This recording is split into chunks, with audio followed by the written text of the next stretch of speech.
To our attendees, hello. To our panelists, hello. My name is Gregg Dobson. I am our member engagement manager at Digital Nova Scotia, and I'm excited to be here talking today with a number of industry folks in ag tech, really to talk about what's going on with their businesses, with technology, and just a general view of how technology is being used to, push this industry forward. Some of the challenges, some of the exciting things going on, and everything in between. So what I'll do is I'll introduce our panelists by their name, but have them go through and explain who they are, who they're with, and what their company does. So maybe we'll start with you, Richelle, if you want to kick us off, and then we'll go from there. Thank you, Gregg. My name is Richelle Brown-Redden. I'm the Senior Economic Development Officer with the Valley Regional Enterprise Network, or Valley REN, and we are one of 7 RENs serving the province of Nova Scotia. And so essentially, we're an economic development organization, and the Valley REN serves 6 municipalities and 1 First Nation. In the sector development piece, we have an ag tech initiative that we're looking to be both an investment attraction piece as well as something that will support our local producers. Excellent, thank you. And maybe let's go to Jennifer next. Hi, I'm Jennifer Burns. I am the National Sales and Marketing Manager at Truro Cannabis. Our facilities are all located in Truro, Nova Scotia. I began my career originally at Truro in 2019, before there was even a plant in the building, as the regulatory associate for the company. So I was responsible for obtaining all of our initial Health Canada licenses for the building, for the main standard cultivation facility. And I was also a member of the team who developed the nitrogen packaging system, which is a very innovative way to package dried flower, which I'll get into a little bit later. And we had that certified child resistant under the Health Canada packaging regulations as well back in 2019. And then in July 2020, Truro actually entered the legal adult recreational market for the first time. And at that point, I began overseeing the sales and marketing activities for across the country. And so it's a challenging industry in order to operate an agri startup, but with all that also comes opportunities for best practices, continuous improvement, and innovation as well. Excellent. Thanks, Jennifer. Now let's chat with Gregg. Well, thank you for the invitation, Gregg. It's an honor to be here. I've been an entrepreneur in the Nova Scotia for quite some time, and I've had a number of companies in healthcare and clinics, and recently indoor vertical farming, and now medical nutrition. Recently, was founder and former CEO of GoodLeaf Farms and TruLeaf, which turned out to be a good outcome. Recently started a medical nutrition company focusing on using plant-based formulations for conditions as a meal, and also have a farm down here that keeps me out of trouble and keeps me spending money, and I'm an investor in a bunch of small ag tech startups, and work with a lot of startups myself. So I just have to say a disclaimer. Jeff Mckinnon and I worked together for many years, and when I got this invitation, I was wondering how long did it take you to stop laughing that you knew that I was at a digital technology conference. So it was well known in our previous companies that if you had an issue with technology, there was one person you didn't go talk to, and that was myself. So, Jeff, it's an honor to share the panel with you here. Well, it's a perfect segue into Jeff's introduction. So we'll leave that with you, Jeff. Yeah, thanks, Gregg and Gregg. So Jeff Mckinnon here. I'm an accountant by trade, is how I always say it, but the last kind of 10 plus years, I've been working in ag tech, mostly in the startup space. So as Curwin mentioned, I worked with Gregg for a long time at TruLeaf. He was the yin, I was the yang. I tried to keep him out of trouble. Anytime anybody had a reasonably intelligent question, they asked me. No, just kidding. But we worked together for a long time. So I did operations and finance at TruLeaf as CFO, which kind of encompassed basically everything operational. Gregg looked after kind of the commercial side, and we worked well together. I transitioned out of the CFO role into corporate development. So that sort of gave me a broader access to what's happening in the industry, sort of across the continent, really, and across the globe. And then more recently, while I continue to support TruLeaf, I'm actually taking on a CEO role with another ag tech startup here in Halifax. So been active in sort of the agriculture space for, call it 10 or 12 years. That's excellent. Well, thank you guys. I appreciate you being here. Let's dive into some of our questions. So, Richelle, maybe we'll start with you for this first one. And then if anyone wants to jump in, the first few will be more general questions for the group. And then we have a few specific ones for each of you. So in recent years, Nova Scotia's technology industry has grown significantly. How would you see technology advancing the agriculture industry in Nova Scotia today? Oh, thanks, Greg. Certainly with a background in workforce development, and with workforce development being one of the pillars that our REN works on, anything that supports the good use of talent and productivity. So thinking of uptake in automation and robotics. Certainly thinking of how visual systems can help with grading. So when you combine automation with visual systems for grading and processing and packing, that can get product to market faster. It can also, due to the consistency of grading, lead to a premium product that can be a better revenue for the producer. And I also, looking at biotech and how it can help with resiliency to disease, protect against climate change, and even what it can do for the nutrient needed for vertical farming. Definitely. Anyone else want to add to this before we have a follow-up on that? I would like to just to kind of say one thing for me is the opportunity to create jobs in certain rural areas of the province as well, which is something we've certainly seen in our operations. People and culture is a significant priority for us, especially where we rely heavily on a lot of hands-on processes with a real craft cannabis grow, and talent acquisition and talent retention are certainly keys that we're seeing being utilized more so with the advancements in technology in the province. Definitely. That's great. Thank you, guys. And as a follow-up to that, would you say there's any recent ag tech advancements that you're excited about, things that you're seeing sort of happening, not if it's not necessarily here, but somewhere else, and see it as an opportunity to have a potential impact in the future? Well, I'll take that one, Greg, if you don't mind. Yeah, of course. I think what we did in Truro with TruLeaf and Goodleaf Farms, we were quite ahead of our time doing that. That comes with a lot of headaches too, by the way. But, if you look at, I think what's been lacking in the province and in the region is a somewhat of a focused approach on ag tech and ag food. It's been quite disjointed, and that's not, kind of serving us well. So, are we advancing ag tech in the province? I guess to me is a question that, you can start with that. But, what we did with TruLeaf is a bunch of technologies, and we kind of designed it, on our own. So that's a great, CEA, or controlled environment in agriculture, to me has got to be number one in the province. And obviously I'm biased, but I think, having my own farm down here and looking and meeting with everybody in the province and ministers and Department of Agriculture, CEA just has to be number one, I think, in drive. And with under CEA, you have all these other technologies, but CEA could be a coop house. It could be as large as a vertical farm, but because then you start using industrial engineering and mechanical engineering and data and sensors, and it's a beautiful mishmash of technology. But we can do a lot more because we live at the end of the food chain, right? And so our ability to produce our own food is horrific. Mm-hmm.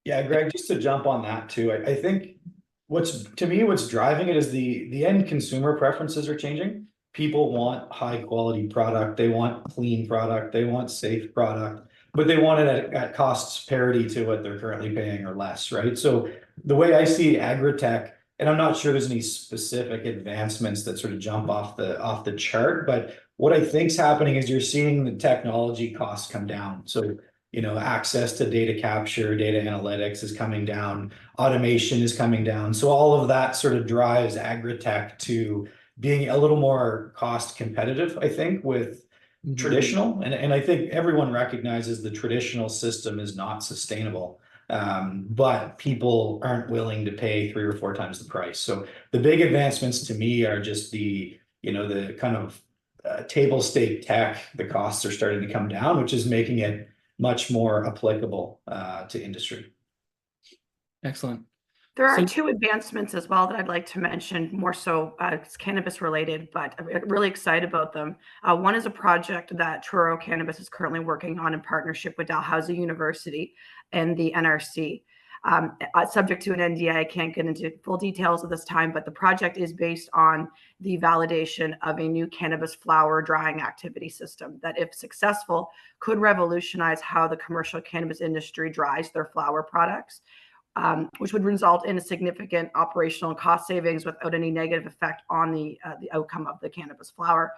And again, would also give the producer an opportunity for additional revenue, as the reduced drying time would allow another full batch to be grown and led to market during that fiscal year.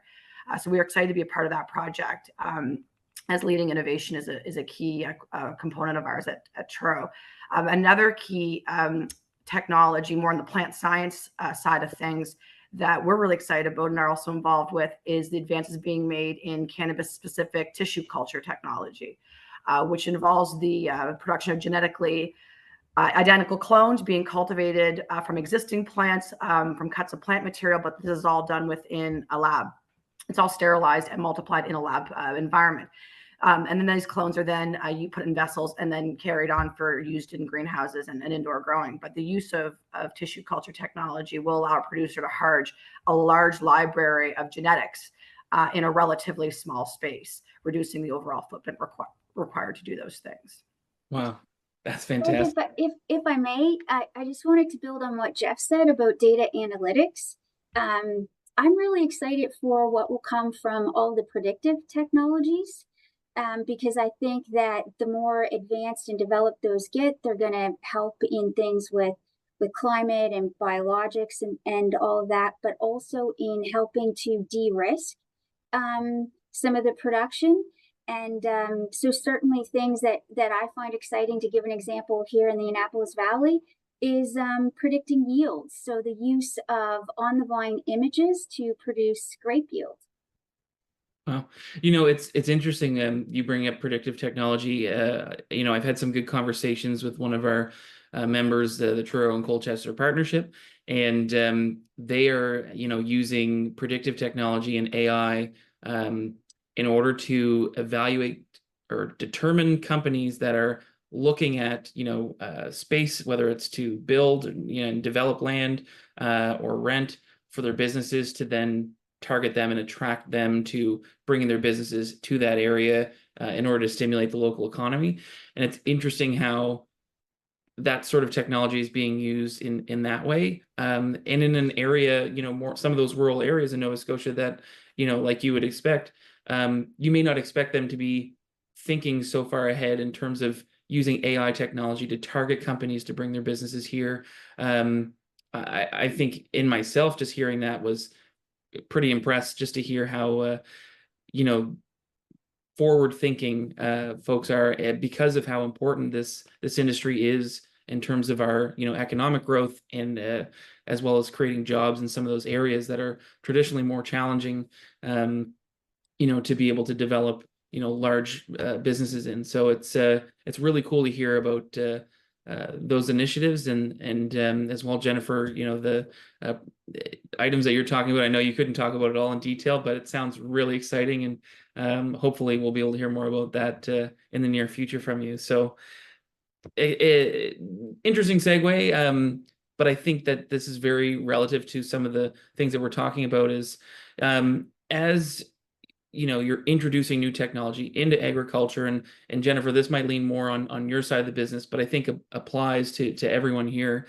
What would you see as being sort of the ethical and regulatory considerations that you have to factor in when it comes to adding in new technology into agriculture, as something that probably hasn't seen advancements like we have in the past 10 or 15 years in such a long time, but now it's happening so quickly?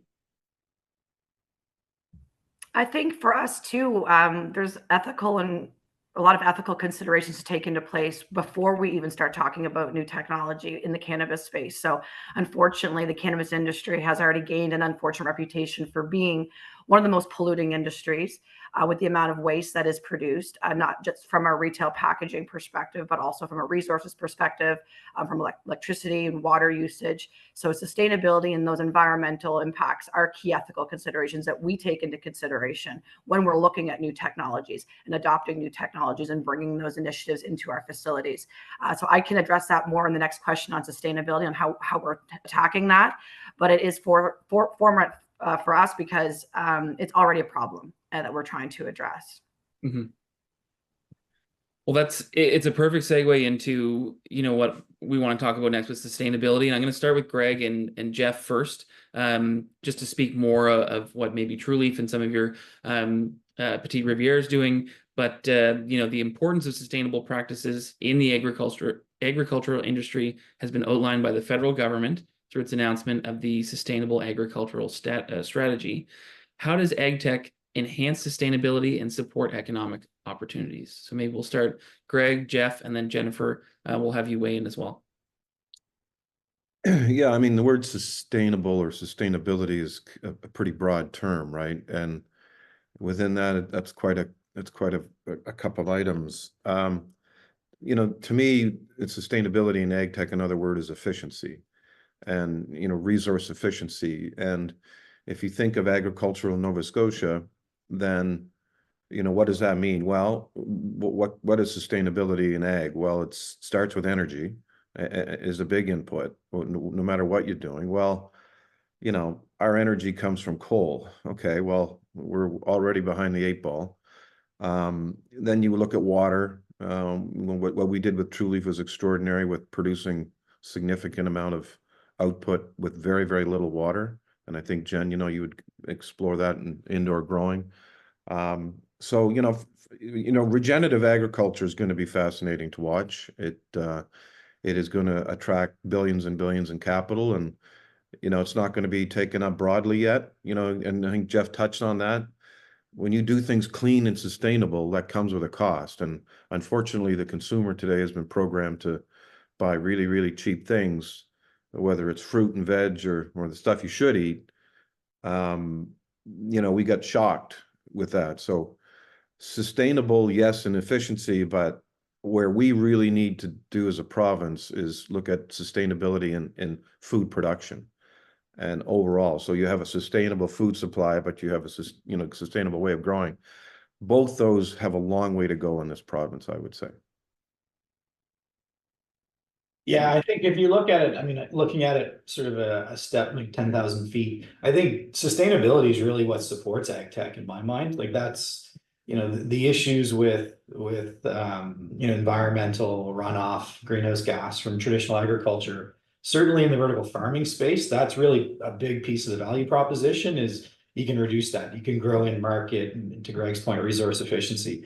But I think, and obviously I'm biased, but you're seeing, Canada has come out and support and announced their strategy. The EU actually has legislation coming into effect. So you're seeing, governments sort of force industry's hand. And so I think for me, Agri-Tech's not a, is it going to work? Can it work? When will it work? It has to work. And Agri-Tech's obviously a broad term, but in order to get there, sustainability, I think, is one of the key elements to success. And then, can you do it cost effectively? And that's the game TruLeaf's in is, we're checking the sustainability boxes and, trying to at the same time drive price down or cost down. And in order to do that, you need to leverage technology. And that's where we're looking at new technology all the time. We're looking at, refining the existing technology, data analytics, predictive modeling, automation. You're constantly looking at new tech to average down your cost. Yeah, I agree with everything that Jeff and Gregg mentioned as well. And I think another added layer to that we experience as well in the cannabis industry is how highly regulated it is as well. So we have to operate within some very strict regulations, and that's where I see some of our issues are with the amount of waste being produced, certainly through the packaging of the products. And that's something that we've tried to address from day one. So I did mention I was on the team that initially designed the nitrogen packaging system. And the premise behind that was because you need to have a child-resistant packaging. It has to be completely opaque as well, but with as little environmental impact as possible. So we wanted to try to steer away from using too much plastic. So we do use 100% recyclable aluminum tin can as the base for our dried flower products. That is the base of the nitro tin can. We then purge that product with a liquid nitrogen, and then it is hermetically sealed, and the white plastic child-resistant lid goes on top. So the reason behind that is the product is also reusable as well, but a lot of different producers are using plastics, either bags or containers, and they're not as easily recyclable. And one thing we have certainly learned over the last few years, something I learned that I did not know, is depending on the color of the plastic, some are really, really not recyclable. So depending on the amount of pigmented plastic is in that color, it may produce that pigments can actually leach contaminants into the recycler stream. And so some recycling groups will actually dispose instead of try to recycle those materials. So that's something that we wanted to avoid. Clear plastic is obviously the way to go, but unfortunately that's not permitted where it has to be in an opaque container. So that's why we've gone with a white. We were using a light green, but we have transitioned to white for our lid. So the packaging is key for all cannabis products, but especially dried flower from a quality perspective, but also from a packaging perspective. So why go to all the effort and expense of producing a great craft product and then put it in plastic or something where there's potential for leaching, static reactions, ripping your trichomes off, and all those types of things. And it's also a safer way to package cannabis going out into a supply chain, because we all know that cannabis products, especially flower, which acts more like a vegetable, was not really meant to go into a supply chain. And we all see what happens to lettuce when we put it in plastic. So the nitrogen packaging system begins with that food metal tin can with some best practices that we took from the food industry. So there's an Organosol food grade lining inside the can, which does prevent leaching, but it also prevents the buds from getting damaged while in transit. They kind of just slide off the Organosol lining because it has sort of a slick surface to it.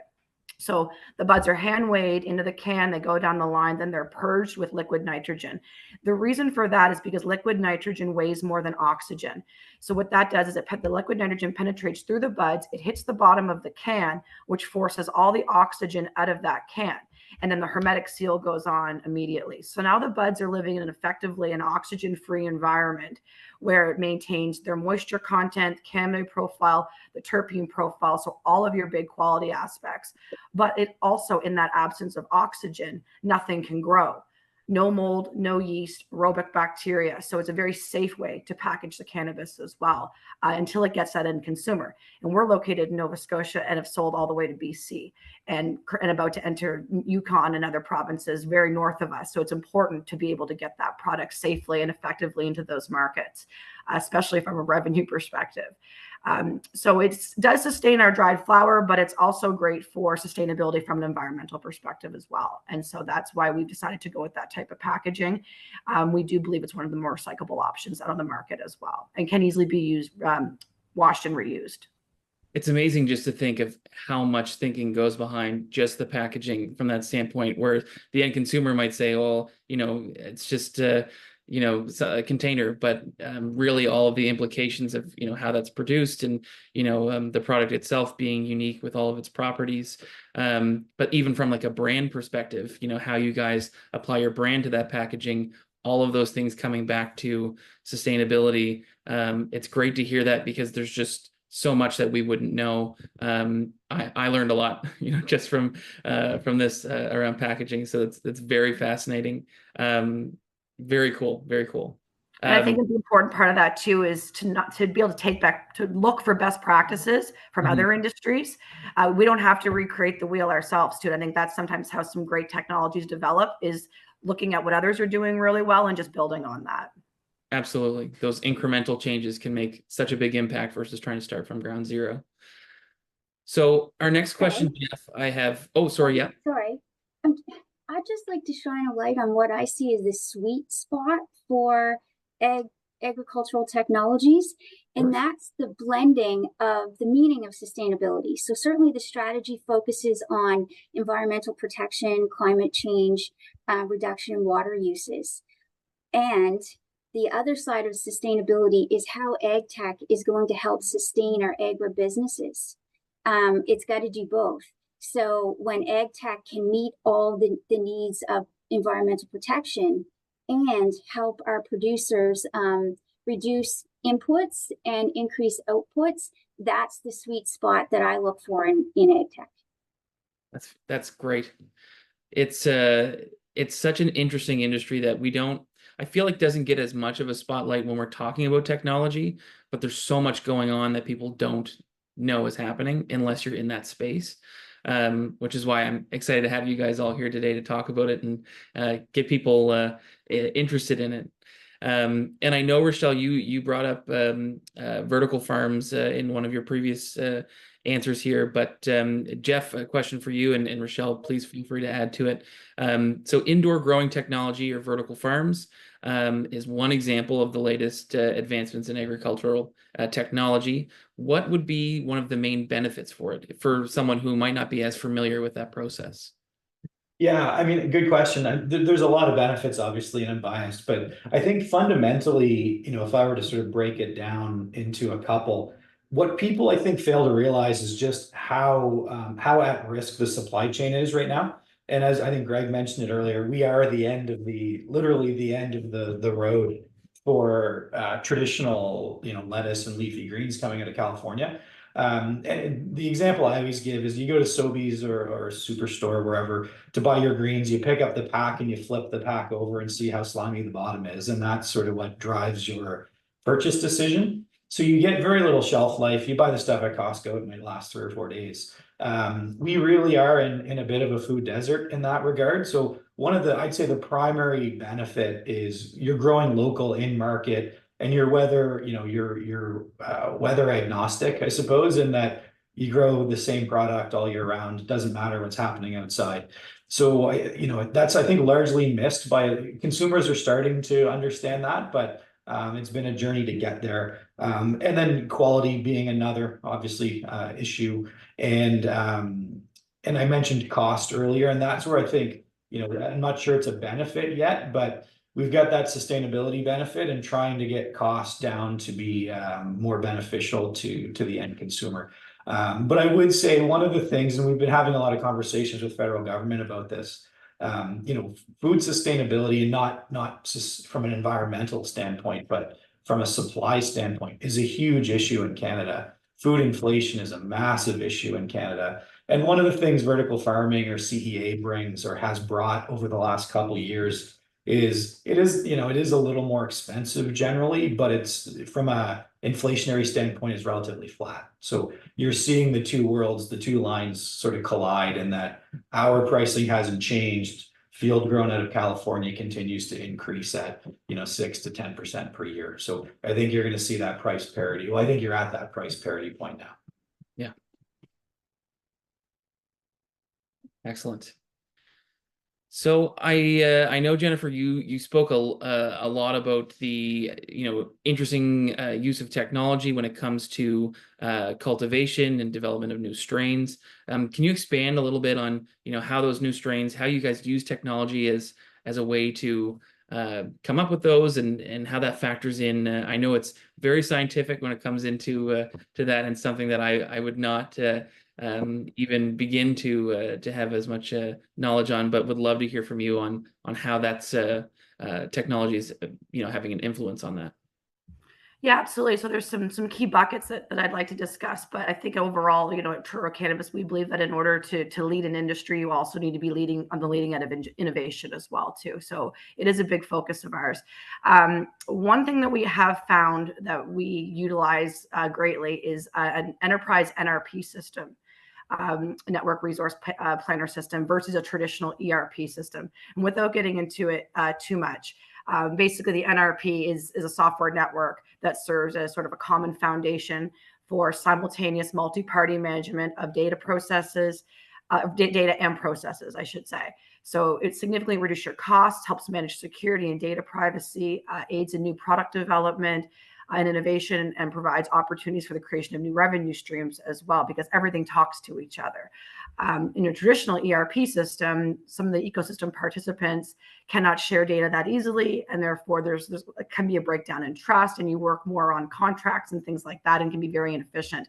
So we are using a enterprise-wide NRP system, which, again, kind of relating back to what Richelle and Jeff said regarding predictive technologies, is this does allow us to track current and historical data on key components of our operations, the plant cycles, nutrient and feeding schedules, which does allow for predictability around genetic variants of a strain, which does help us determine which ones we do eventually bring to market during our pheno hunt.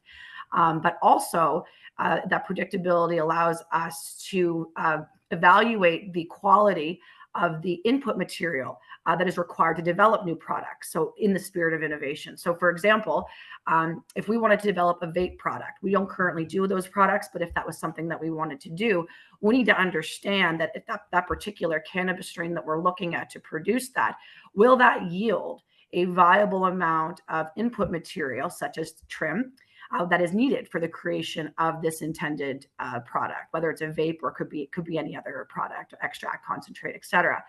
So that NRP system we have found has been instrumental from a demand planning perspective, and with regard to our decisions on what we choose to grow when, depending on our goals. Related to that too, I know this came up as well. Another use of technology at Truro that we've been doing for several years now is using the various Agri-Tech sensors, especially remote wireless sensor technology that allows our grow team to monitor and adjust environmental conditions 24/7. So we have over 138 sensors currently monitoring our plants at this time, which allows us to optimize irrigation, nutrient schedules, water and energy usage, but also some really important what we call crop steering activities, where we actually manipulate the way that the plants grow. And that has been a really important tool for us to gain efficiencies, improve sustainability, reduce costs, and increase the overall quality and yield of plants. So being able to crop steer has allowed us to kind of actually successfully reduce the height of some of our strains, which has increased the overall yield from those plants, at the same time has reduced the amount of water usage and runoff compared to taller plants. This crop steering activity also reduces what we call pest pressure, as we are ensuring sufficient dryback from the media with these shorter plants, which is beneficial for root development and makes it very difficult for pests such as fungus gnats to survive. So it's very beneficial for us from that perspective as well. An activity we recently did over the last couple of years is we changed up the lights that we use in our two facilities as a commitment to our reduction in environmental impact, but also we are seeing a better yield from our plants. So we have moved to all LED fluence lights currently. They do provide more coverage on the canopy than other lights that we've used in the past. So the plants are really benefiting from that. But the use of LEDs compared to other other lights like high pressure sodium, for example, have reduced our overall energy usage and costs, which is one of the more significant operational costs for an indoor cannabis operation or any indoor farming operation, which relies heavily on the use of artificial lighting, for example. One exciting initiative that we are working on at Truro from a science perspective is we are looking to move to what we call the use of living soil as a grow medium for our plants, instead of the traditional hydroponics or aeroponics that are currently utilized at many cannabis facilities to grow on a commercial scale. So I don't know a whole lot about this, but so I can explain it briefly, but my master grower is very instrumental in this process. So living soil is basically a growing medium that contains healthy microorganisms that decompose the dead material in the soil, converting that to nutrients that the plant needs, like nitrogen, for example. And then that distributes them throughout the soil, and it makes it easier for the plant's root system to absorb those nutrients. And in turn, those microorganisms feed off the carbon and the sugars that are released through the plant's root system as a byproduct of photosynthesis. And this symbiotic relationship is called nutrient cycling, which is basically a mutually beneficial exchange between the plants and the microbes. So it provides an ecosystem, the living soil does, that supports the growth of healthier plants with higher quality and higher yields while reducing waste and water usage, but also eliminates the need for flushing those plants. So it should also improve profit margins as well. So it's a really neat activity that we are currently exploring at Truro, to not only produce better quality cannabis, but also reduce a lot of our input materials as well as environmental factors. That's fantastic. Thank you, Jennifer. Gregg, now I have a question for you about your new venture, Petite Riviere Farming Company. Can you tell us a little bit more about that, and how does technology play a role in what you're doing there? Would love to learn more about it. Before we jumped on, we were chatting about where you're calling from. It was just Petite Riviere right now. As you mentioned, foggy day, but usually a pretty nice nice setting. So can you tell us a little bit more about that? Yeah, I mean, my TruLeaf days, I immerse myself in food and food production and ag tech and nutrition and health. So when I retired from TruLeaf and kind of in between, started our current company, I've always wanted to, get into farming. And so very long story short, we have a beautiful 150-acre farm here in a little place, Prousttown, which is right next to Petite. It's in Petite Riviere, between here and Bridgewater.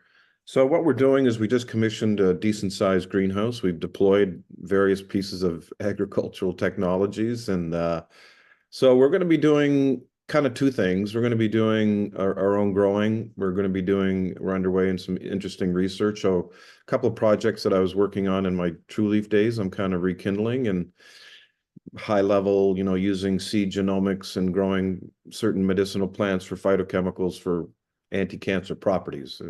That might be one thing we're working on. But the other side is it's really kind of an innovation park.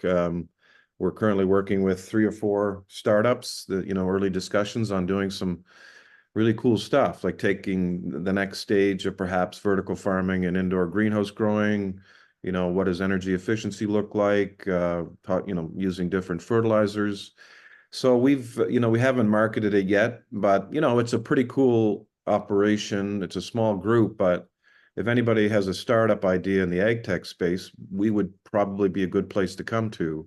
Not only do we, have the ability to help on capital, and I saw one of the questions we should get to is about, financing in ag tech, but we can help with capital, but we help with the whole business design. We can help with facility. We can help with growing, et cetera, et cetera. So, and I think the province needs that. And, what's the number one issue? And so it's a really interesting farm. It keeps me out of trouble. It's on the Petite River. It's absolutely stunning. So we're going to expand that, and we're going to invest more in that, and hopefully work with some startups to help them get to commercial scale, because we have a great group of people, right? Like our network, everybody I've worked with and over the years, we have access to some incredible talent. So that's what I'm hoping to do. Have learned that it's very difficult. Our issue in Nova Scotia and around ag tech and growing is that we got to democratize the middle-sized farm. Big industrial farming, we're highly exposed. So I've used this farm as a little bit of a learning project, just to see what it's like. And there's a reason why you're not seeing a ton of greenhouse activity in the province. It's the financial model screwed up, and until we get that correct, we're not going to see the advancement. I was able to do it, but because I have some maybe financial means to do so, but that's not the right model. We need people that, and so we're working with a lot of local farms. A lot of them, we're all kind of hanging out a lot and talking, and we're trying to create a little interesting ecosystem down here in the South Shore around ag and food, and the sister to ag tech is food. And that is a significant issue in the province as well. Like we have a food insecurity issue, and we have a nutrition insecurity issue, and both have brought the health system right to its knees. So until we really get at this and start rapidly assisting farms and finance and deploying technologies to produce local food, I mean, it's code red, right? And the problem is the mid to low income demographic is really struggling to eat decent food. And You know, if you look at the childhood diseases, it's scary of what, you know, and you can list them all, whether it's mental illness or physical disabilities or conditions. You know, a lot of that goes back to malnutrition as a kid, because even if you're fortunate to get good fruit and veg, we know that 50–60% of what those kids are consuming, they're not getting the appropriate amount anyway, because it's travel from Mexico or Florida. So, you know, the Petite Farm, if anybody's interested, by all means reach out, but we're going to we do some pretty cool stuff down there. That's excellent. Thank you, Greg. And to your point, we do have some questions from our listeners. If we have time, I do have a few other ones that we can get back to, but let's jump into maybe a few of those. And it'd be great to have your input from all of our panelists. So let's talk on the first one. You mentioned investment. So this question's from Mike Morris, and he asks, how do you feel about the availability of investment capital on Agri-Tech ventures? Venture capital is a little harder to get these days, and it feels to him that it's even more so challenging in Ag-Tech. Can you guys expand on that? Maybe, Richelle, maybe let's start with you, and then, you know, if each one, if you guys all want to weigh in on that, that'd be great. Certainly access to capital is an issue across all business spectrums. And certainly when it comes to investment in Nova Scotia and Atlantic Canada, I think sometimes we need to kind of remind the federal government and folks with programming is that often what seems equal distribution for funding is not equitable.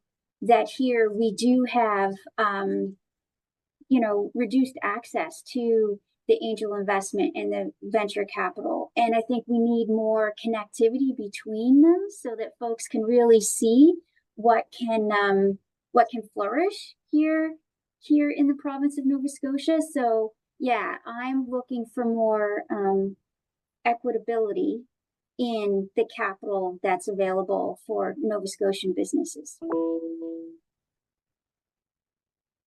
Excellent. Thank you very much. Anyone else want to weigh in on this? Greg, if you want to, I know you touched on it a little bit, but from an investment capital, you know, VC standpoint, I know you mentioned folks sort of reaching out to you, but what do you see as something that needs to happen with it being more challenging now? Is it representation? Is it more you know, exposure of what these companies are doing? Is there anything in particular that you think could help sort of move that needle?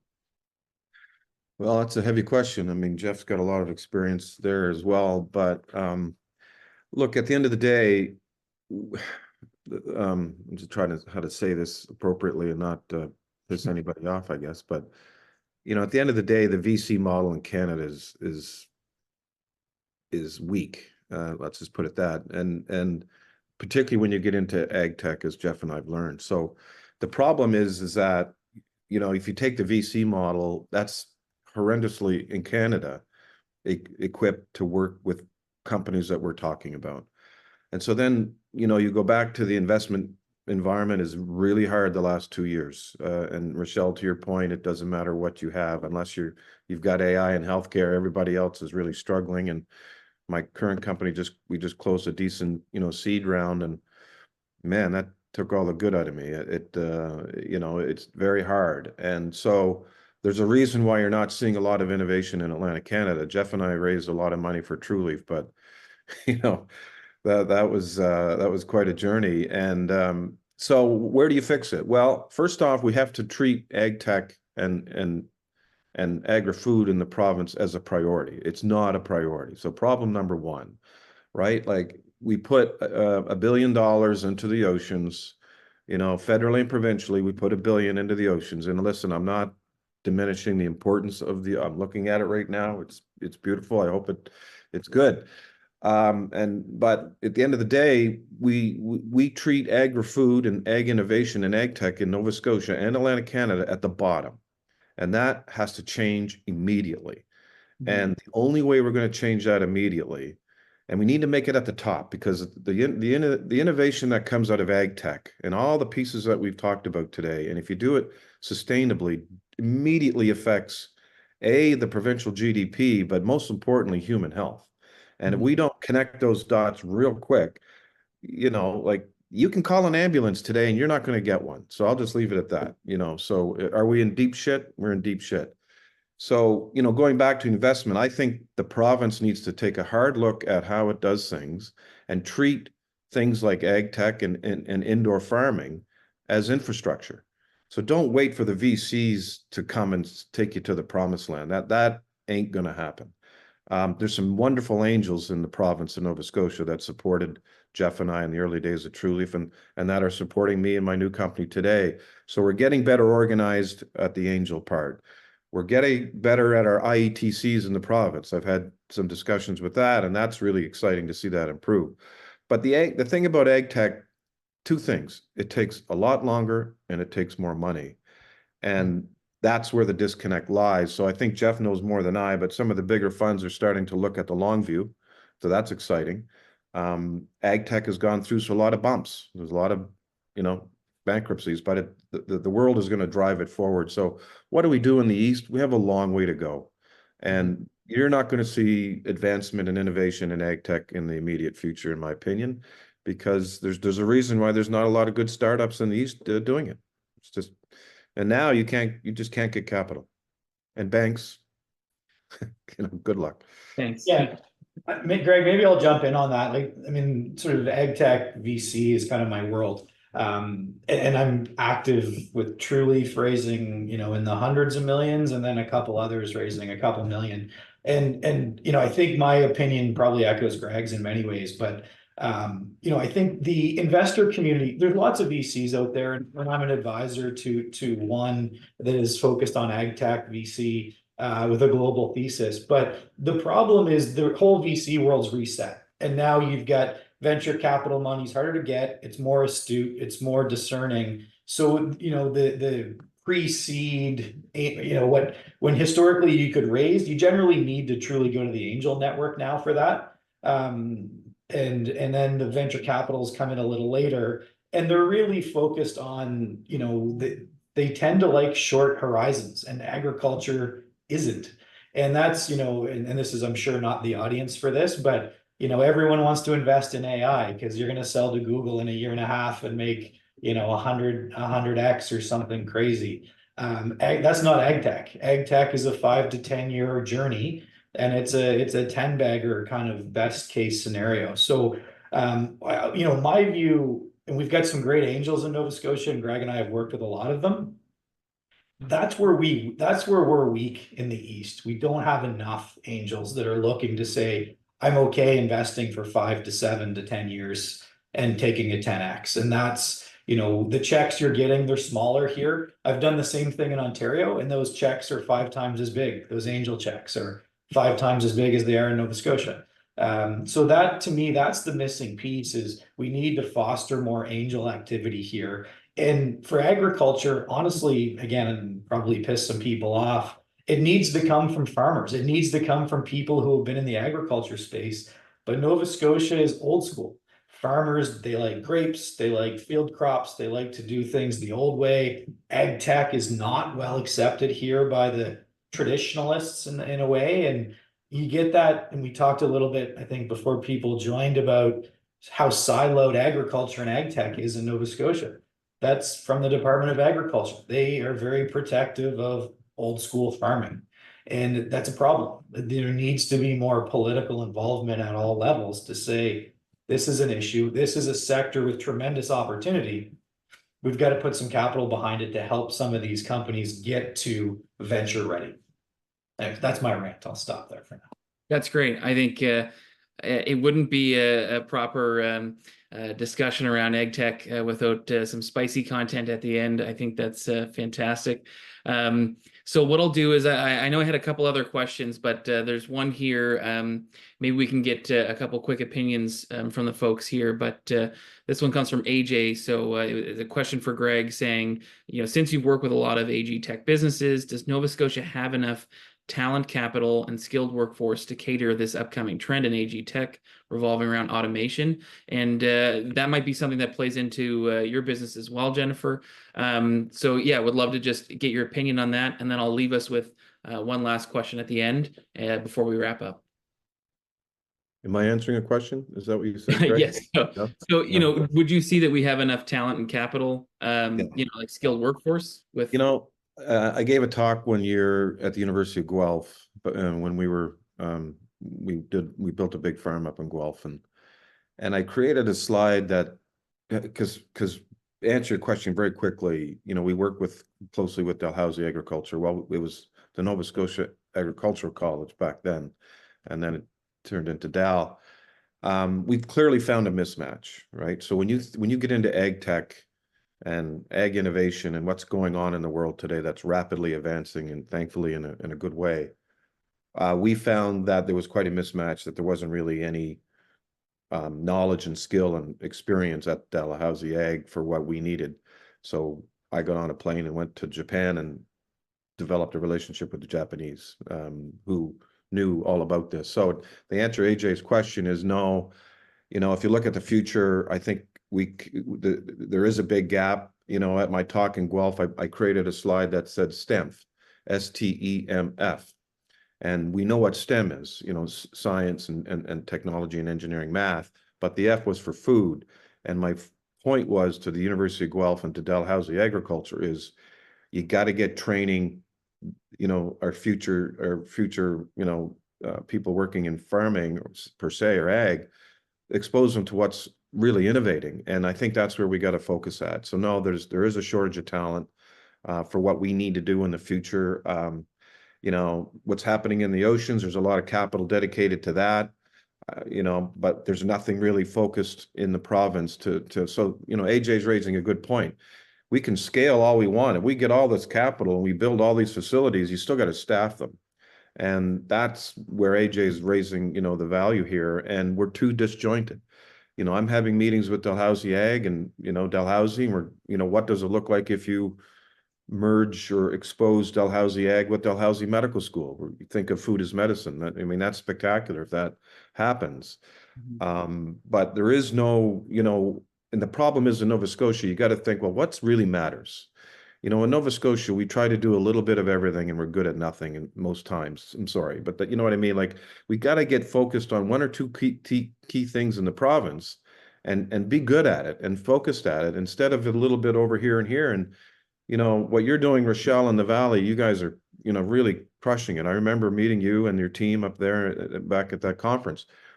But we're in Nova Scotia in Atlantic Canada. So, you know, let's get them organized around employee training. Let's get it organized around capital. Let's pick 2 or 3 things where we can be really, really good at and start getting a plan around that. But right now it's, you know, ag tech, you know, nobody knows really what it is. Everything else is more important. And until we treat agricultural technologies as vital, and I'm not saying we got to create them in the province. Listen, great ag tech usually means using tech as a tool, not the toolbox.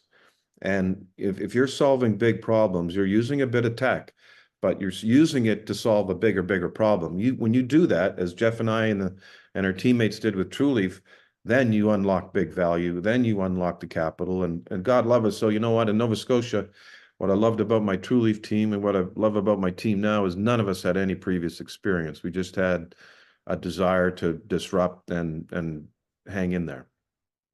Excellent. Yeah, Now, I Jeff, think for you, to like build how on would that. your Oh, I'm business? sorry, Greg. I was just going to say, with your business, you know, you talked about all the technology and, you know, some of the automated, you know, pieces that are part of growing. And how would you sort of look at that from a talent development standpoint? Well, I completely agree with everything Greg said. And I think when you talk about ag tech, I think it starts with getting people excited to work in agriculture in general. It hasn't been a, you know, sexy industry and everybody wants, you know, nobody comes out of school and like, oh, I can't wait to go in agriculture. That needs to change, first of all, because I find when people get involved in the space at various levels, you start to get that spirit of innovation, that spirit of entrepreneurship coming through, people working together on different teams, working on different projects together. I think it's fantastic when I see some of my plant scientists working with some really amazing legacy growers. They're both subject matter experts in their different areas, but when coming together, they can create something even more spectacular. But I think so we need to attract more people to the industry in general. And then I find too, just even finding that talent is difficult, but promoting from within, like Gregg mentioned, employee training, that's something that we take very, very seriously. And there is an opportunity in an organization like ours, and I'm sure in Gregg's as well, where you can come in at whatever level. And if you have the passion and the willing to learn and the work ethic, you can go very, very far. And a lot of these Agri-Tech initiatives have came from just really talented teams working together, trying to find a solution to a common problem. But I think first we need to get more people interested in just joining the agricultural industry just in general before we can even take it into the tech side. But it does all play a role together, in my opinion. Definitely. So with that said, I know we're almost near the end of our time here. So I think in conclusion, we know that our work is cut out for us in this space, from a talent development standpoint with post-secondary education, getting ag tech on the minds of students as an opportunity for them in the future, but also businesses, from an investment standpoint, and government funding. There's a lot of areas that certainly need work, but I think starting with the exposure of the great work that's being done by companies like yourselves and organizations like Valley Wren, and getting that out there and talking about it often and highlighting it in a way that can share these case studies and success stories and challenges, and if more people talk about it, hopefully we can start to make some change. Like you mentioned before, Jennifer, it's not necessarily that reinventing the wheel can be challenging, but if we can make some incremental changes that can sort of build and add to what's currently in place over time, hopefully in the near future we'll see some changes that can draw more people to this industry and get involved. So I want to take the time to thank all of you guys for being here. For anyone who's attending live, thank you for listening to this. Please check out these amazing companies and organizations, learn more about what they're doing. We hope to highlight them more in other ways in the future. And just want to thank you guys all for taking the time today to talk about this. Very exciting to talk about ag tech from my standpoint. I know I learned a lot today. I'm sure anyone listening to this now or checking out the video afterwards will as well. So thank you guys all.